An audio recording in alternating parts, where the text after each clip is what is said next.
What's up, Gene here? So if you're a new investor like me, I know you woke up this morning due to the stock market. You're saying, wow, why are these stocks are dropping? I know that you're scared. I'm a new investor myself, but the thing is I have investor friends that's been investing longer than me. So basically they're telling me this time is the best time because one, the stock markets are dipping. I saw Tesla was at $889 this morning. It dropped to like 658. Meaning when the stocks are dipping like that, it's like a fire sale. So if you have money saved, that's when you should be buying, because if the stock's going down, then it's gonna go back up again. And keep in mind that you don't lose money till you sell. So just keep that dime in hand.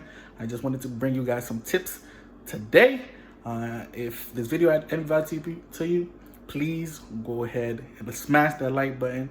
Until next time, peace be with you.